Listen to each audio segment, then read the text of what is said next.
আজকের খুতবায় আমি সূরাতুন নাহলের একটিমাত্র আয়াত নিয়ে কথা বলবো। সূরাতুন নাহল কোরআনের ১৬তম সূরা আর এটি ৭২ নম্বর আয়াত। আমি শুরুতেই এর অনুবাদ করছি। আল্লাহু জাআলা লাকুম মিন আনফুসিকুম আজওয়াজা, আর আল্লাহ তোমাদের জন্য তোমাদের থেকে জোড়া সৃষ্টি করেছেন। ওয়া জাআলা লাকুম মিন আজওয়াজিকুম বানিন, এবং তোমাদের যুগল হতে তোমাদের জন্য সন্তান সৃষ্টি করেছেন। ওয়া হাফাদা, এবং যারা তোমাদের সেবায় নিয়োজিত। এর অর্থ নাতি নাতনিও হয়, একটু পরে নিয়ে কথা বলছি। তাহলে এর দ্বারা সন্তান সন্ততি এবং নাতি নাতনিও বোঝায়। ওয়ারাযাকাকুম মিনাত তাইয়্যিবাত, সকল উত্তম ও পবিত্র উৎস থেকে তিনি তোমাদেরকে রিজিক দিয়েছেন। আফাবিল বাতিলি ইউমিনুন, এত সব কিছুর পরেও কি তারা ভিত্তিহীন বাতিল জিনিসের উপর বিশ্বাস করবে? অবিনিয়ামাতিল্লাহি হুম ইয়াকফুরুন, আর আল্লাহর অনুগ্রহকে তারা অস্বীকার করবে। এই আয়াতটি মূলত আল্লাহ আযজা ওয়া জাল্লার পক্ষ থেকে একটা গভীর অর্থপূর্ণ বার্তা। আমি আশা করছি যে কয়েক মিনিট আপনাদের সাথে ব্যয় করব। এই সময়ে অন্তত আমরা আয়াতটির কিছু অংশ নিয়ে আলোচনা করতে পারবো, নিশ্চিতভাবেই সব কিছু না। কোরআনের বিভিন্ন স্থানে আল্লাহ আমাদের প্রতি তার অনুগ্রহের কথা জানিয়েছেন। তিনি আমাদের চারপাশে যে সুন্দর সুন্দর জিনিসগুলো সৃষ্টি করেছেন, যা আমাদের সেবা দিয়ে যাচ্ছে বা কল্যাণে আসছে, আর আমাদের উচিত এগুলো নিয়ে ভাবা এবং এগুলোর জন্য আল্লাহর নিকট কৃতজ্ঞ হওয়া। স্পষ্টত এই আয়াতের মূল কথাও আল্লাহর প্রতি কৃতজ্ঞ হওয়া, কারণ আয়াতটি শেষ হয়েছে কথা বলে অবিনিয়ামাতিল্লাহি হুম ইয়াকফুরুন, যে তারা আল্লাহর অনুগ্রহের প্রতি কৃতজ্ঞ। যদি এখান থেকে একটু পেছনে এসে লক্ষ্য করেন তাহলে বুঝতে পারবেন এই আয়াতে যা কিছু বর্ণিত হয়েছে সব কিছুর জন্য আমার আল্লাহর প্রতি কৃতজ্ঞ হওয়া উচিত। তাহলে স্পাউস, স্বামী এবং স্ত্রী, সন্তান, নাতি নাতনি, নাতি নাতনি ছাড়িয়ে আরও যারা আছে, একটু পরে এ নিয়ে কথা বলছি, আমার জীবনের সকল মানুষের জন্যই আমার কৃতজ্ঞ হওয়া উচিত। এটা তো দেখা যাচ্ছে বিশাল একটা চ্যালেঞ্জ, কারণ একটা আপেলের জন্য কৃতজ্ঞ হওয়া খুব সহজ, একটা গাড়ির জন্য কৃতজ্ঞ হওয়া খুব সহজ, কারণ গাড়িটা আপনি যা চান তাই করে। আবার খাবারের জন্য কৃতজ্ঞ হওয়া অনেক সহজ, কারণ এটি আমাদের সাথে সাথে পুষ্টি যোগায়। আপনার চাকরির জন্য কৃতজ্ঞ হওয়া সহজ, কারণ দিন শেষে আপনি বেতন পাচ্ছেন। কাপড়ের জন্য কৃতজ্ঞ হওয়া সহজ, এটি আমাদেরকে ঢেকে রাখে এবং ক্ষতিকর জিনিস থেকে সুরক্ষা দেয়। তো এমন সব জিনিসের জন্য কৃতজ্ঞ হওয়া খুবই সহজ, যেসব জিনিসের সুবিধা আমি তাৎক্ষণিকভাবে প্রত্যক্ষ করি, কিন্তু আমি বুঝতে পারছি না স্বামী, স্ত্রী, সন্তান এদের জন্য কিভাবে কৃতজ্ঞ হব। মানে বিষয়টা বেশ জটিল আকার ধারণ করতে পারে। সিরিয়াসলি, আপনি তাদেরকে দেখেছেন? তারাও আশীর্বাদ। আপনি আমার বাবাকে চেনেন, উনিও কি আশীর্বাদ? আমার বাচ্চাদের কখনো দেখেছেন তারা কিভাবে আমার সাথে কথা বলে জানেন? তারা আমার জন্য অনুগ্রহ। এদের জন্য আমার কৃতজ্ঞ হওয়া উচিত। আমার জন্য আয়াতের অর্থ বলে দেওয়াটা খুব সহজ। এই যে আল্লাহ চান আমরা যেন কৃতজ্ঞ হই আমাদের স্বামী বা স্ত্রীর জন্য, সন্তানদের জন্য, নাতি নাতনিদের জন্য। প্রসঙ্গত এখানে আরো জটিল এবং মজার একটা ব্যাপার আছে। হাফাদাহ নাতি নাতনি অর্থে ব্যবহৃত হয়। প্রকৃতপক্ষে এটি হাফিদের প্রচলিত বহুবচন। হাফিদ একবচন মানে নাতি, বহুবচন আহফাদ এবং হুফাদা, যার অর্থ নাতি নাতনিরা। আর হাফাদাহ সম্পর্কে আত-তাবারি সহ অনেকে বলেন কুল্লু মান ইউইন ওয়া ইয়াখদিম, অর্থাৎ যারাই আপনার কোনো কাজে এসেছে, যাদের সাহায্য পেয়েছেন আপনার বৈবাহিক আত্মীয়তার কারণে, এমন প্রত্যেকে যারা আপনাকে সাহায্য করেছে বা যাদের সাথে আত্মীয়তার বন্ধনে যুক্ত হয়েছেন বিয়ে করার কারণে, তারাই মূলত হাফাদায়ের অন্তর্ভুক্ত। তাই অনেক আগেই মুজাহিদ শ্বশুরবাড়ির আত্মীয়দের হাফাদায়ের অংশ বলেছেন। তাহলে এই যে কোরআনে শ্বশুরবাড়ির আত্মীয়দের নিয়েও আয়াত আছে, কারো মনে যদি জিজ্ঞাসা থাকে এ নিয়ে, ব্যাপারটা আরো জটিল আকার ধারণ করে, কারণ শ্বশুরবাড়ির আত্মীয়দের নিয়েও আমাদের কৃতজ্ঞ হওয়ার কথা। কি সিরিয়াসলি? এই মানুষগুলোর জন্য এত কিছু সহ্য করার পর এদের জন্য কিনা আমাকে কৃতজ্ঞ হওয়া উচিত? এ কারণে যখন আমি বলি আমরা একটি আয়াত পড়তে পারি, অনুবাদ করতে পারি এবং সামনে এগিয়ে যেতে পারি, অথবা থেমে গিয়ে বলতে পারি একটু থামুন, কি এটা আমার ব্যাপারে বলছে? এটা নিশ্চয়ই অন্য কারো সম্পর্কে বলছে। তাদের নিশ্চয়ই এমন সন্তানরা আছে যাদের জন্য তাদের কৃতজ্ঞ হওয়া উচিত, কারণ তাদের বাচ্চারা ভালো। তাদের বাচ্চারা আমারগুলোর মতো নয়। তাদের জীবনসঙ্গী নিশ্চয়ই তাদের অনেক প্রশান্তি দেয়, আমার জীবনসঙ্গী নয়। আমারগুলো কেবল আমাকে দুশ্চিন্তা এবং কষ্ট দেয় আর তর্ক করে। তাদের কাছ থেকে শুধু এটাই পাই। তারা তো আমাকে কৃতজ্ঞ হওয়ার কোনো কারণই দেয় না। ওরা সহজে কৃতজ্ঞ হতে পারে কারণ ওরা আল্লাহর নিয়ামত পেয়েছে, কিন্তু আমার পক্ষে তো এই পরিবারের জন্য কৃতজ্ঞ হওয়া সম্ভব না। আমার জীবনে তো তাদের মতো শান্তি নেই। আল্লাহ এখানে এরকম কোনো ব্যতিক্রম তৈরি করেননি। প্রসঙ্গত তোমাদের যাদের ভালো সন্তান, ভালো নাতি নাতনি, চমৎকার শ্বশুরবাড়ি এবং অসাধারণ স্ত্রী আছে, তাদের উচিত কৃতজ্ঞ হওয়া। বাকিরা অনলাইনে অভিযোগ করতে পারো আর এই নিয়ে মিম বানাতে পারো। না, এভাবে কোনো পার্থক্য করা হয়নি। এটা সবার জন্য বলা হয়েছে। আমরা যদি ব্যাপারটা নিয়ে আরেকটু গভীরভাবে চিন্তা করি, নবীদের জীবনী অধ্যয়ন করলে আমরা দেখব অনেক নবীদের স্ত্রীরাই তাদেরকে কষ্ট দিয়েছেন। যেমন নূহ আলাইহিসসালাম, লূত আলাইহিসসালাম। কিছু নবীদের সন্তানেরা তাদের কষ্ট দিয়েছেন, যেমন নূহ আলাইহিসসালাম, ইয়াকুব আলাইহিসসালাম, তাদের সন্তানেরা কষ্ট দিয়েছেন। ইব্রাহিম আলাইহিসসালাম আশঙ্কায় ছিলেন যে তার নাতিরা বা ভবিষ্যৎ প্রজন্ম শিরকে লিপ্ত হবে, আর এটাই সত্য হয়েছিল ইব্রাহিম আলাইহিসসালামের বংশধরদের নিকট থেকে। তো এগুলো সবই বাস্তবতা। আল্লাহর চাইতে বাস্তবতা সম্পর্কে বেশি কেউ জানে না। আর সেই রবই এই আয়াতের শেষে আমাদের কৃতজ্ঞতা প্রকাশ করতে বলেছেন। তাই আজকের খুতবায় প্রথমে আমি আপনাদের কাছে ধাঁধার মতো প্রায় ব্যাপারটা বর্ণনা করতে চাচ্ছি, কিভাবে আমরা এর সমাধান করব বা কিভাবে আমরা এর প্রকৃত অর্থ বুঝব। কারণ আল্লাহ আজ্জা ওয়া জাল্লা আমাদের আদেশ করছেন বা তিনি মূলত অভিযোগ করছেন যে আফালা ইয়াতাদাব্বারুন আল কোরআন আম আলা কুলুবিন আকফালুহা, তারা কি কোরআন নিয়ে গভীরভাবে চিন্তা করে না, নাকি তাদের অন্তরে নিজস্ব তালা পড়ে গেছে যে যদি আল্লাহ যা বলেছেন তা নিয়ে চিন্তা করতে অপারগতা জানাই এবং গভীরভাবে না ভাবি, তাহলে সম্ভবত আমার অন্তরে হয়তো এখনো কোনো তালা পড়ে আছে, হয়তো আমি মন দিয়ে বিষয়টা ভাবছি না, নিজের জীবনে এর বাস্তব প্রয়োগ ঘটাচ্ছি না, ফলে এর গভীর অর্থ আমি বুঝতে পারছি না। আমি দোয়া করছি আমরা তার আয়াত নিয়ে গভীরভাবে চিন্তা করার সময় তিনি যেন আমাদের সবার অন্তরের তালা খুলে দেন। এখন আসুন আমরা আবার আয়াতে ফিরে যাই, এর শেষাংশে একটু মনোযোগ দেই। তিনি বলেছেন আফা বিল বাতিলি মিনুন অবিনিয়ামাতিল্লাহি হুম ইয়াকফুরুন, তারা কি মিথ্যাই বিশ্বাস করবে? আশ্চর্যজনক একটা বাক্য, তারা কি মিথ্যাই বিশ্বাস করবে? এমন আয়াতের ক্ষেত্রে আপনি কল্পনা করতেন যদি আয়াতের শুরুটা শিরক বা মিথ্যা প্রভু নিয়ে হতো এবং বলা হতো যে তারা আল্লাহ ছাড়া অন্য কারো ইবাদত করে, এরপর তারা বাতিলে বিশ্বাস করে, এমন একটি জায়গায় আলোচনাটি যথোপযুক্ত ছিল। কিন্তু আলোচনাটি এরকম নয়। কথাটা এমন ছিল যে তিনি তোমাদের মধ্য থেকে তোমাদেরকে দিয়েছেন স্ত্রী, সন্তান, নাতি নাতনি, শ্বশুরবাড়ি, বড় পরিবার এবং যারা তোমাদের সহযোগিতা করে এসব, এবং তারপর বলা হলো এরপরও কি তারা বাতিলকে বিশ্বাস করবে? সুবহানাল্লাহ, এ কথাটা এখানে কেন? তো আরেকটা ধাঁধা, আমি একটা ধাঁধার উপর আরেকটা ধাঁধা যোগ করছি, তাই না?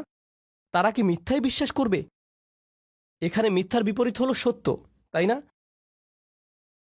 আফাবিল বাতিলি ইউমিনুন অবিল হাক্কি হুম ইয়াকফুরুন, তারা কি মিথ্যাই বিশ্বাস করবে আর সত্যকে অস্বীকার করবে? কারণ মিথ্যার বিপরীত হলো সত্য।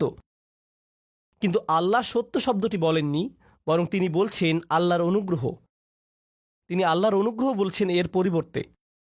আর যদি আপনি আল্লাহর অনুগ্রহ শব্দটির বিপরীত শব্দ নেন নাকবা, তখন এর অর্থ দাঁড়াবে তারা কি কাঠিন্যতায় বিশ্বাস করবে? তারা কি এমন জিনিসের উপর ঈমান আনবে যা তাদেরকে কষ্ট দেয়, মাসায়েব? আর তারা কি আল্লাহর অনুগ্রহ অস্বীকার করবে? হয় আপনি সত্যের বিপরীতে মিথ্যা বলবেন, না হয় অনুগ্রহের বিপরীতে কষ্ট।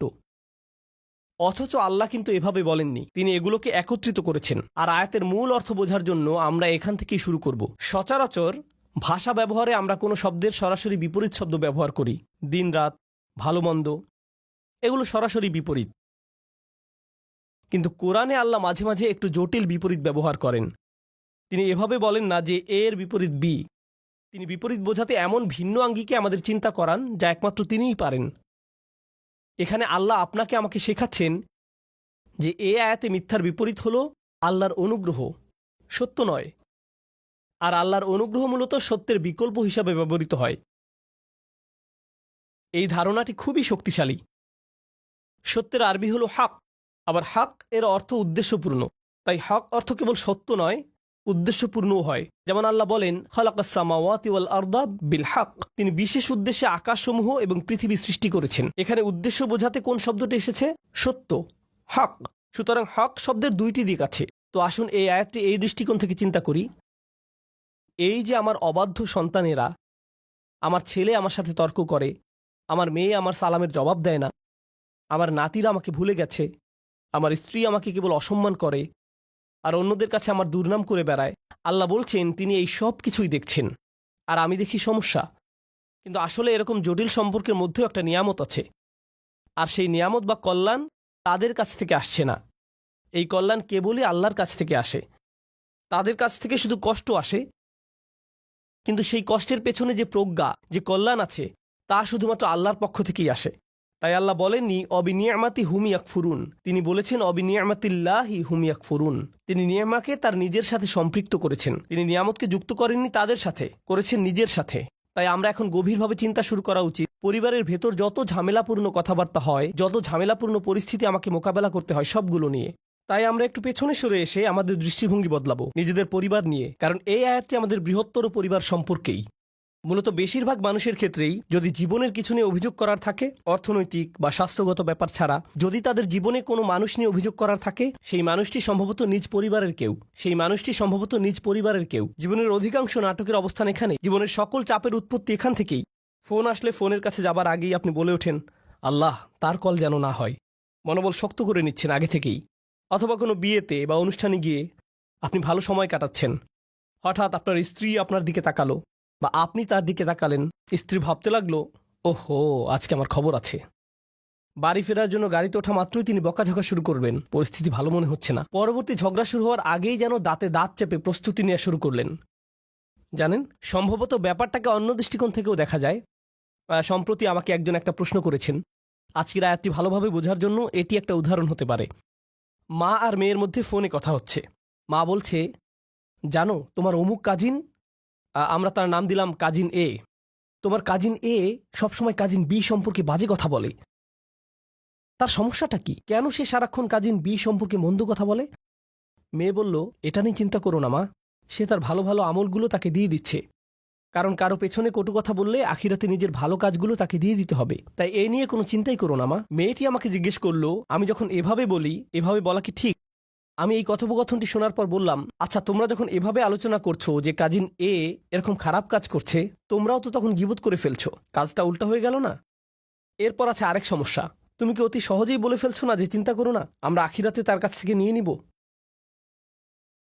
কেউ যদি তোমার সারা জীবনের সঞ্চয় কেড়ে নিতে চায়, এখনই তোমার বাড়িতে এসে তোমার গাড়ির চাবি, ক্রেডিট কার্ডস, ব্যাংক পাসওয়ার্ড নিয়ে নেয় আর বলে বের হয়ে যাও, তখন তো বলবে না যে চিন্তা করো না, আমরা আখিরাতে নিয়ে নিব।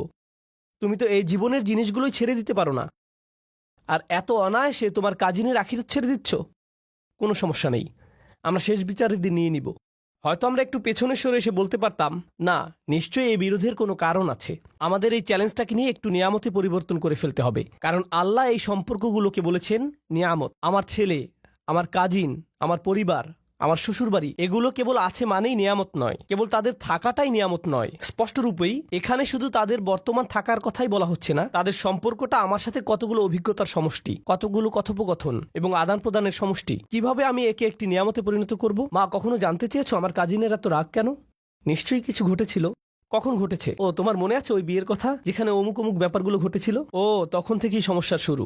আমরা হয়তো তাদের দুজনকে নিয়ে একসাথে বসতে পারি এবং সমস্যাটার একটা সমাধান করতে পারি। আমরা হয়তো সমস্যাটার সমাপ্তিতে সাহায্য করতে পারি, এটাকে আরো বড় করার পরিবর্তে। এই নিয়ে পেছনে কথা না বলে, অভিযোগ না করে আমরা হয়তো সমাধানের একটা অংশ হতে পারি, যেন পরিবারটি আত্মীয়তার সম্পর্কের মাঝে যে নিয়ামত লুকিয়ে আছে তার অভিজ্ঞতা লাভ করতে পারে। আপনার পরিবারে যে মানুষগুলোর আগমন ঘটে, আমার পরিবারে যে মানুষগুলোর আগমন ঘটে, ভালো হোক বা মন্দ, আল্লাহ একটা উদ্দেশ্যকে সামনে রেখেই তাদেরকে আমাদের জীবনে পাঠিয়েছেন। তার সব কাজেই উদ্দেশ্য থাকে। মাঝে মাঝে আপনি আপনার ভাইকে দেখে ভাবেন, তুমি কিভাবে আমার ভাই? কখনো কখনো কিছু মানুষ তাদের বাবা মাকে দেখে ভাবে, সিরিয়াসলি তোমরা আমার বাবা মা? তোমাদের সাথে আমার তো কোনো মিলই নেই, কিভাবে তোমরা আমার মা বাবা? আপনি অবাক হয়ে ভাবেন, আমরা যদি একই পরিবারে না হতাম, আমার মনে হয় না তোমাদের সাথে আমি কিছু করতাম বা করার ইচ্ছা করতাম।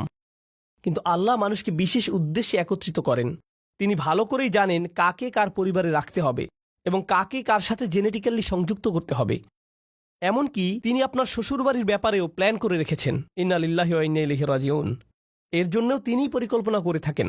এখন সবকিছুকে একটা বড় পরীক্ষা মনে হতে পারে, কিন্তু আমি যদি নির্দিষ্ট একটি দৃষ্টিকোণ থেকে আয়াতটি নিয়ে চিন্তা করি, আমাকে এখানে আশীর্বাদ খুঁজে পেতে হবে। আমি এখানে আশীর্বাদ খুঁজে পাবো না যদি আমি সবকিছুকে উদ্দেশ্যপূর্ণ দৃষ্টিতে না দেখি।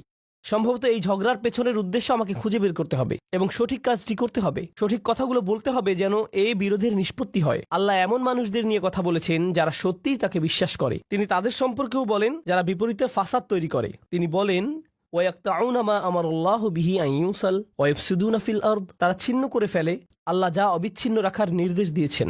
পারিবারিক বন্ধনগুলো অটুট রাখা সত্যিই কঠিন। স্বামী স্ত্রীর সম্পর্ক মজবুত রাখা কঠিন।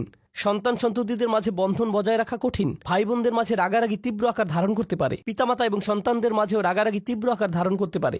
আপনার নিজের পরিবার এবং শ্বশুরবাড়ির মাঝে মতবিরোধ প্রচণ্ড খারাপ হয়ে পড়তে পারে। ওইগুলো ছোটখাটো মতবিরোধ নয়, কিন্তু এই সকল মতবিরোধের প্রতি আমি যদি উদ্দেশ্যপূর্ণ দৃষ্টিতে তাকাই, জানেন আমি কি করব? আমি কোনো না কোনোভাবে এটাকে আশীর্বাদে পরিণত করব। আমি এই ঝগড়া সমাধানের একটা উপায় খুঁজে বের করব। আমি এই নিয়ে আলোচনা চালিয়ে যাওয়ার একটা উপায় খুঁজে বের করব। আল্লাহ আমাদের নবীদেরকে এমন সব কঠিন পরিস্থিতিতে ফেলেন, কিন্তু তবুও তারা এতে আল্লাহর নিয়ামত খুঁজে পান, কারণ তারা সব কিছুর দিকে উদ্দেশ্যপূর্ণ দৃষ্টিতে তাকান। তো এটাই আমাদের প্রথম শিক্ষা, আফাবি নিয়ামাতিল্লাহি হুম ইয়াকফুরুন থেকে। এই আয়াতের আরেকটা দিক আমি নিজেকে এবং আপনাদেরকে স্মরণ করিয়ে দিতে চাই।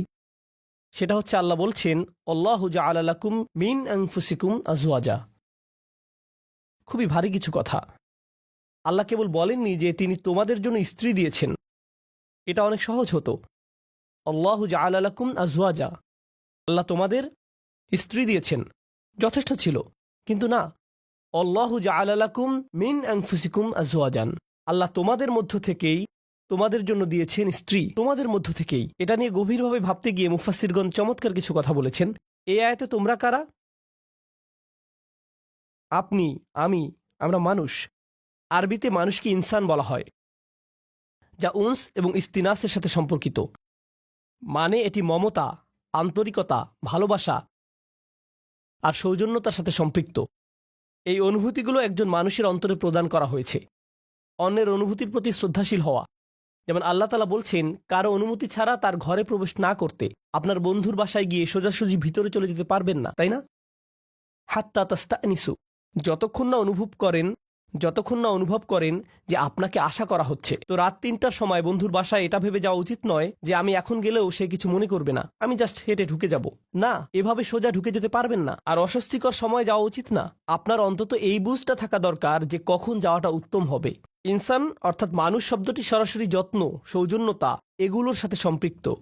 উনস এবং ইস্তিনাস, আল্লাহ বলেছেন তিনি আমাকে যে উপাদান থেকে সৃষ্টি করেছেন সেই একই উপাদান থেকে আমার স্ত্রীকেও সৃষ্টি করেছেন। তাই আমার যদি আবেগ অনুভূতি থেকে থাকে, ভাবনা থেকে থাকে, মতামত থেকে থাকে, তারও সেগুলো আছে। একজন স্ত্রীরও এভাবে ভাবা উচিত যে আমার যেমন আবেগ আছে, কিছু একটা যদি আমাকে বিরক্ত করে, কিছু জিনিস আমি ভালোবাসি, কিছু একটার প্রতি আমি আগ্রহী, তারও কিছু ব্যাপারে আগ্রহ আছে। আর এগুলো একই রকম হতে পারে না, কারণ আমরা একই রকম নই। ওমা খালাকাজ যাকারা ওয়াল উনসা ইন্না সা'য়াকুম লাশাত্তা, তিনি নারী পুরুষের মাঝে পার্থক্য সৃষ্টি করেছেন। একই সময়ে আমরা একে অপর থেকে ভিন্ন।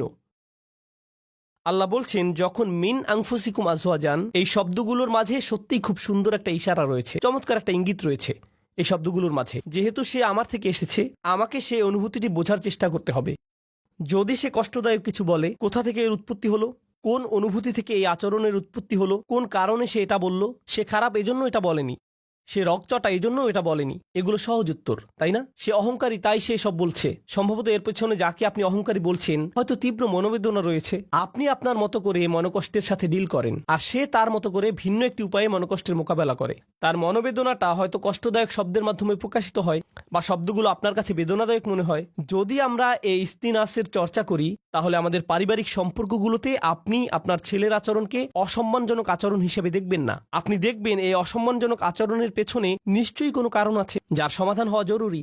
একটা দেয়াল তৈরি হয়েছে যা আপনাকে ভাঙতে হবে আপনার ভালোবাসা এবং সহানুভূতির মাধ্যমে, আর আপনাকে এটা করতে হবে উদ্দেশ্যপূর্ণ উপায়ে। বৃহৎ উদ্দেশ্যটা মাথায় রাখতে হবে। আল্লাহ এই মানুষগুলোকে, যাদের তিনি একটি পারিবারিক সম্পর্কে একত্রিত করেছেন, তিনি চান তারা যেন সংঘবদ্ধ থাকে। আল্লাহ চান তারা যেন তাদের প্রতিবন্ধকতাগুলোকে অতিক্রম করে। আল্লাহু জাআলা লাকুম মিন আনফুসিকুম আজওয়াজান ওয়া জাআলা লাকুম মিন আজওয়াজিকুম বানিনা ওয়া হাফাদা। এই আয়াতগুলোর আরো চমৎকার একটা দিক হলো আল্লাহ তোমাদের দিয়েছেন সন্তান সন্ততি, আল্লাহ তোমাদের দিয়েছেন শ্বশুরবাড়ির আত্মীয় স্বজন, নাতি নাতনি, অন্য মানুষেরা যারা তোমাকে সাহায্য করবে, তোমার উপকারে আসবে। আল্লাহ আযজা ওয়া জাল্লা বলছেন সব শুরু হয়েছে আজওয়াজ থেকে, অর্থাৎ আপনি বিয়ে করেন, আর যখন বিয়ে করেন তখন অন্য একটি পরিবারের সাথে সম্বন্ধ যুক্ত হন। যেহেতু আরেকটি পরিবারের সাথে আপনি এখন সম্পর্কের বন্ধনে আবদ্ধ, একদিন হয়তো চাকরি হারিয়ে ফেললেন বা অন্য কোনো বিপদে পড়লেন, সে সময় হয়তো আপনার স্ত্রীর খালাতো ভাইয়ের এক বন্ধু আপনার বিশাল এক উপকার করলো।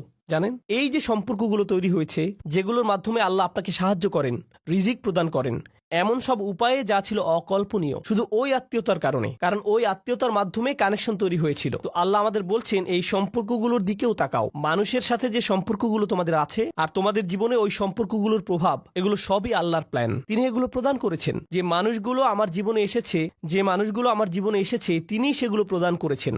এর মানে এটা নয় যে সবাই সবসময় কাজে আসবে, এর মানে এটা নয় যে সবাই খুবই ভালো, কিন্তু এর মানে এটা যে আমাদেরকে সবকিছুর দিকে উদ্দেশ্যপূর্ণ দৃষ্টিতে তাকাতে হবে। এই উদ্দেশ্যটা সবার আগে মাথায় রাখতে হবে। এখন খুতবার শেষ অংশে আমি এই ধাঁধাটার কথা বলবো যা পুরোপুরি এখনো সমাধান করিনি।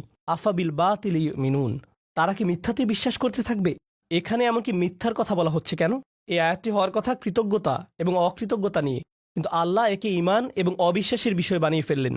ব্যাপারটা কৌতূহল জাগ্রত করে। তাহলে আমরা এখান থেকে কি শিখব? মূলত এখান থেকে আমরা শিখব আমার ঈমান, আমার বিশ্বাস সরাসরি এই ব্যাপারটার সাথে সম্পৃক্ত যে আমি কতটুকু কৃতজ্ঞ। আমি যত বেশি কৃতজ্ঞ আমার ঈমান ততই মজবুত। আমি যত কম কৃতজ্ঞ আমার ঈমান ততই দুর্বল। আমি যদি অসত্য ব্যাপারগুলোর প্রতি বেশি গুরুত্ব প্রদান করি, এখানে বাতিল মানে আমি আমার পরিবারের দিকে তাকালে সমস্যা ছাড়া কিছুই দেখি না।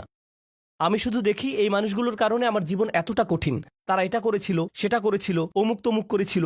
আপনার মাথায় সবসময় তাদের বিরুদ্ধে অভিযোগের তালিকা ঘুরতে থাকে, যেন আপনার মাথায় এর বসবাস। সর্বদা কল্পনায় বারবার ঝগড়ার সময়টাতে ফিরে যান। আমার এখনো মনে আছে তুমি কি কি করেছিলে, আমার এখনো মনে আছে তুমি কি বলেছিলে। তাদেরকে আপনি ওই ঘটনাগুলোর আলোকেই বিচার করেন।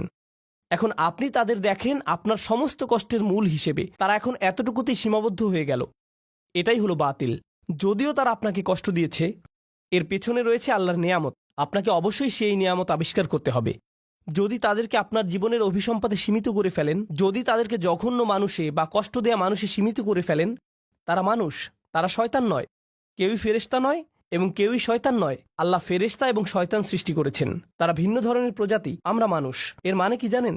আমরা কখনো ফেরেশতার মতো ভালো কাজ করি, আবার আমরা কখনো শয়তানের মতো মন্দ কাজ করি। আমরা মানুষ, তাই কারো ভালো কিছু দেখে আপনি কখনো বলতে পারেন না এই মানুষটা শুধু ভালো কাজ করে। একইভাবে কারো মন্দ কিছু দেখে আপনি বলতে পারেন না এই মানুষটা শুধু মন্দ কাজ করে। এখন আমরা মানুষকে সীমিত করে ফেলি, বিশেষ করে আমাদের পরিবারে শুধু তাদের ভুল ত্রুটিতে সংকুচিত করে ফেলি, আর শুধু ওই ভুলগুলো দিয়ে তাদের বিচার করি। তখন আমরা একটি মিথ্যা বাতিল ভাবমূর্তি তৈরি করি তাদের সম্পর্কে। এর মাধ্যমে আমরা আসলে আল্লাহর একটা নিয়ামতকে অস্বীকার করছি। আপনি তাদের মাঝে ভালোটা লক্ষ্য করছেন না, কৃত ভুলগুলো কাটিয়ে উঠে ভালো হওয়ার সম্ভাবনাটা আপনি লক্ষ্য করছেন না। মানুষের পরিবর্তন সম্ভব, মানুষের উন্নতি সম্ভব, তাদের বিকাশ সম্ভব, কিন্তু আপনি বাতিলে বিশ্বাস করা শুরু করলেন। আর আল্লাহ এই ধরনের বাতিলের বিশ্বাসটাকে এই আয়াতে তুলে ধরেছেন। সুবহানাল্লাহ, কি অবিশ্বাস্য ছোট্ট একটি আয়াত, কিন্তু এটি পাল্টে দিয়েছে যেভাবে আমি নিজেকে দেখি, এবং এটি পাল্টে দিয়েছে যেভাবে আমি অন্যদেরকে দেখি। আমি এখন আর এই ধরনের কথাবার্তা সহ্য করতে পারি না। ও তোমার অমুক আঙ্কেল, ওনার কখনো পরিবর্তন হবে না। তোমার চাচাতো বোন, সে সবসময় এমনই থাকবে। এই মানুষগুলো আমি জানি, তুমি জানো না। আমার বাবা, ওনার ব্যাপারে আশা করে কোনো লাভ নেই, একেবারে আশাহীন।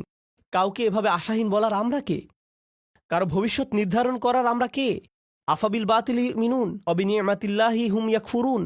আল্লাহ আজ্জা জাল্লাহ আমাদেরকে সত্যিকারের মমতা দান করুন এবং কৃতজ্ঞতা দান করুন যে পরিবার তিনি আমাদের দান করেছেন তার জন্য। আল্লাহ আজ্জা জাল্লাহ আপনাকে দান করুন প্রজ্ঞা, শক্তিমত্তা এবং হেদায়েত, যেন পরিবারের ভেতরের চ্যালেঞ্জগুলো কাটিয়ে উঠতে পারেন, যেন ব্যাপারগুলো নিয়ে অর্থপূর্ণ গভীর আলোচনা করতে পারেন উদ্দেশ্যপূর্ণ উপায়ে আপনার পরিবারের সাথে। সবসময় যেন মনে রাখতে পারেন এই সকল চ্যালেঞ্জের পেছনে উদ্দেশ্য আছে। হয়তো বাহ্যিক দৃষ্টিতে কঠিন মনে হতে পারে, কিন্তু এর পিছনে আছে আল্লাহর নেয়ামত। আল্লাহ আজ্জা জাল্লাহ আমাদেরকে ওই নেয়ামতটা দেখার সুযোগ দান করুন এবং যেন কখনো এটা অস্বীকার না করি। আল্লাহ আমাদেরকে তাদের অন্তর্ভুক্ত না করুন যারা মিথ্যা দোষারোপ করে তাদের প্রিয়জনদের যে ভুলগুলো তারা করেছিল তার জন্য, আর আমরা তাদের উপর তা আরোপ করি, আর তাদেরকে সেটা নিয়ে চিরকাল বেঁচে থাকতে হয় আমাদের ভুল অভিযোগ আরোপ নিয়ে। এই ভুলটাই ইয়াকুব আলাইহিসসালামের সন্তানরা করেছিল। তারা তাদের বাবার উপর ভুল একটি অভিযোগ আরোপ করেছিল, ইন্না আবানা লাফি দলালিম মুবিন। আমাদের বাবা বিভ্রান্তিতে হারিয়ে গেছেন, কারণ উনি ইউসুফকে বেশি ভালোবাসেন। উনি অন্যায্য, আমাদের বাবা অন্যায্য এবং বিভ্রান্ত, এটাই আসল কথা। উনি অন্য যা কিছুই বলেন, উনি এসব বলেছেন কারণ উনি ইউসুফকে বেশি ভালোবাসেন। আমি ওনার উপদেশ শুনি না, কারণ আমি জানি উনি পক্ষপাত দুষ্ট। আমি জানি এখন যেহেতু তারা ওনাকে পক্ষপাতী হিসেবে কল্পনা করে নিয়েছে, ওনার ব্যাপারে একটি বাতিল ধারণা এঁকে নিয়েছে।